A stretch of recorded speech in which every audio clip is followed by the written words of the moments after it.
Do you like interactive cards? Did you know that you don't have to have the special dies to make them? Today I'm going to show you how to do just that. And if you stick around to the end, I've got a bonus just for you. I've got two different styles of interactive cards to share with you today, and I'm going to be showing you them with the specialty dies and then creating the same card or something very similar without the specialty dies. My first version of interactive card is a rotary style, and I'm using this Over the Rooftops die set. Obviously the easiest way to create interactive rotary cards is by using the specialty dies because all of the dimensions are already set, ready to go, and there's minimal thought required. So this is a really good way just to step back, look and see how the card is created, and it's going to make it easy for us to recreate it differently very soon. So we're going to get straight into the interactive portion of this card, and it has a circle die that actually cuts a hole in the center of the circle. This makes it very easy to use. I've cut it 3 times. Now the white circle is going to be my background so that my starry sky shows through, and that was just die cut using one of the coordinating dies that came in the set. I wanted to create a daytime sky here, so I have cut some pale blue cardstock, and then I just took it to my paper trimmer and cut that in half. I am using liquid glue to adhere all my pieces today. It just gives me that little bit of wriggle room, and it does dry quite fast. If you prefer, you could use tape adhesive. You just want to be sure that you don't end up with bits of tape sort of hanging over the edge, because you don't want your moving parts to adhere together. And to work out where to put my rotary circle, I'm just lining it up on a front of an A2 panel of cardstock that I've got and putting a pencil mark. I have also die cut the front panel that's going to go onto that cardstock. That way I could work out exactly where it needed to be. I can then use my pokey tool to put a hole through my A2 panel. You don't have to use this separate panel. I just didn't want my brad to show through on the inside portion of my card, so this is just going to hide that. There are other ways to hide it, and if it doesn't bother you, save that piece of cardstock. You don't need to use it. I adhered that whole panel to the front of my card. Just be aware of where you are actually putting your adhesive behind the panel. You don't want to accidentally have the brad stick to that. And with a little bit of magic, all this die cut cardstock became some houses. In fact, I think that's what drew me to this set most of all. I just love how these houses look, and I can't wait to assemble some more. It does take a little bit of work and patience, but I like it. It's what I do for fun. Now, I did use heavyweight cardstock for my front panel. Otherwise, if you only have a thinner cardstock, I would recommend doubling it up, which is also what I'm doing here. I'm doubling up my foam tape to make sure that my wheel has enough space to spin. I'm making sure that my foam tape isn't touching the spinning wheel, so I'm testing it as I'm adding it, and I want to make sure the foam tape is hidden behind the panel. So there are a few things that you need to be aware of when you're creating the card, including the turn stamp. How cool is that?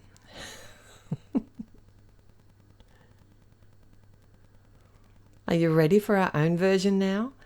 I have die cut a 3 1/4 inch circle, and I'm using a center ruler here to work out where the center of the circle is going to be. I want a day and nighttime version. Again, you can do whatever colors you want on your rotary circle. I just decided it'd be fun to do this same sort of scene again. I have a piece of heavyweight cardstock, and the width is cut to 3 5/8, and I could have cut, like hand cut, shape across the top, but I remembered that I had this landscape die, so I thought that would be much easier to create my front panel, would be just to run it through a die cutting machine. Again, I used my centering ruler to work out where the center of my circle is, and then I can use the pokey tool and my tweezers again just to make the hole just a little bit bigger for the brad. So you can see here I'm doing exactly the same technique. I have a panel for the front of my card, and I'm going to mark that with my pencil and pierce another hole through that panel. This time I decided to use my paint pen to create my own starry sky. You could use a stencil, you could die cut some tiny stars, it's up to you. I could just use a hot pink and bright orange. That would look good too. I decorated the other side with some die cut clouds, and instead of stamping the word turn, which I don't have that stamp in my stash anywhere, but you may do. A lot of interactive stamp sets include them. I decided to draw an arrow. I could have written the word turn, but I thought I'd be safer drawing an arrow. I did exactly the same technique where I attached the panel to the front of my side fold A2 card, and this time I stamped a sentiment on a separate piece of white cardstock and used that landscape panel to cut it away. I cut some triangle trees. If you have a die cut or a stamp, you could stamp some and die cut some out. And I used this cute little penguin holding the star. I thought this sentiment worked perfectly for this design. And if you don't have a sentiment that says day, night, or starry skies, or sparkle, or anything, just do Merry Christmas. There are no rules. And here we have our own special version of a Rotary interactive card. Oh, and I forgot to mention my hot tip here is don't press your brad too tight. If you have it too tight, your rotary wheel will not spin. So the next style of card we're going to make is a pop-up card, and these are one of my favorites to make, but this one's very special. It actually fits into an A2 envelope, but it has like a triple pop-up function. I'm using specialty dies first, the same as I did last time, and then I'm going to walk you through how to create your own. So there are 4 pieces to this mechanism: the base with 2 score lines, and then these 3 rectangle panels with score lines on each side. I'm attaching some double-sided adhesive. This is the score tape. You want a really strong adhesive. You could use liquid glue. It just takes a little bit longer to dry. These are the 3 portions that are going to pop out when you open up the card. So you need the largest one at the back, the middle size in the middle, and then the smallest one at the front. I like to attach the back one, the front one, then the middle one. Then I get my spacing a little bit better. It doesn't really matter, except when it comes to adding them to the other side. It's too hard to get your fingers in there afterwards, so start at the back. And you can use whatever color cardstock you like here. I just kept it really simple today because I wanted to show you how easy this card is to put together using the specialty dies. I changed plans halfway through because I did do a pale blue base, but I wanted to add some pattern paper, so I simply just die cut the portion again, like the base portion, cut away the edges, and then I could use some liquid glue to attach that in place. I made some more houses. This is from a different set though. This one's called Home for the Holidays, and not as many pieces to add together, but still a lot of fun. And these can be used for any season. Just take away the little Christmassy or holiday wreaths and things. You can change these up however you like, in whatever color you like. And I added some trees and a sentiment. It's as simple as that. So how are we going to do this ourselves, you ask? Let me tell you. I've got a piece of cardstock, and it is cut 4 1/4 by 6 3/4, and I'm scoring each side at 1 1/4. That's going to give me my basic base shape. And to create the 3 rectangles, I've cut a 4 3/4 piece of cardstock, and I'm putting a score line at 1/4 inch down each side. Now you can cut these rectangles any width you like, but you don't have to remember all these dimensions because I have a giveaway for you.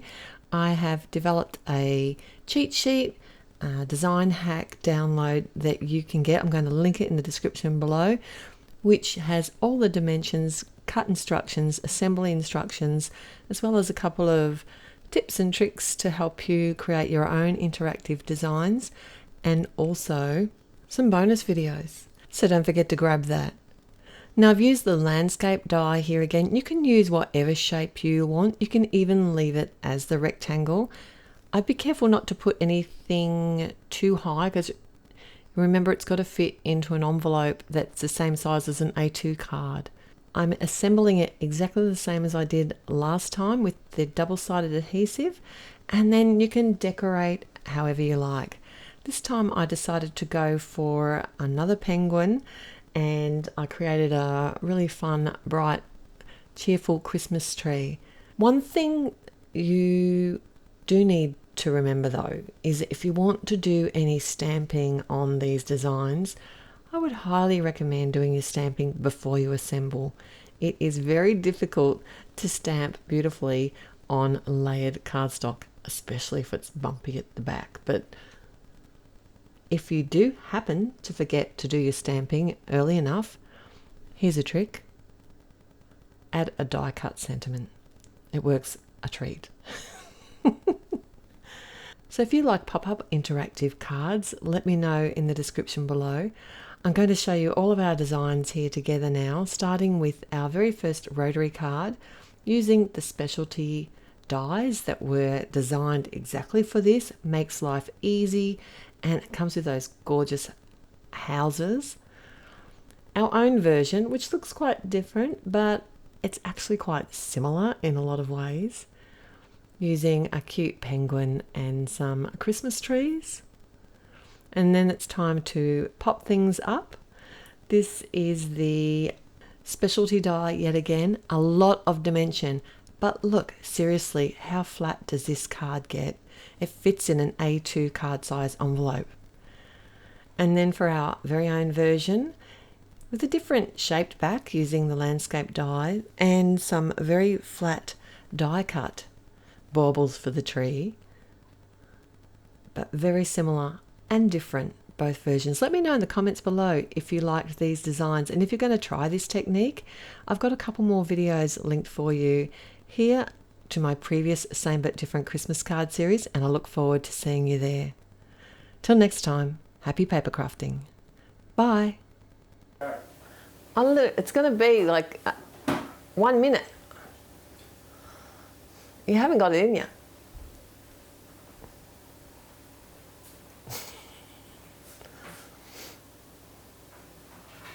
Interactive cards.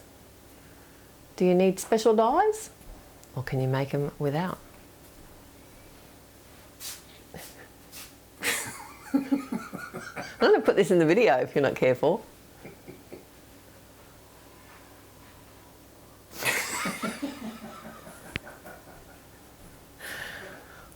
Go away.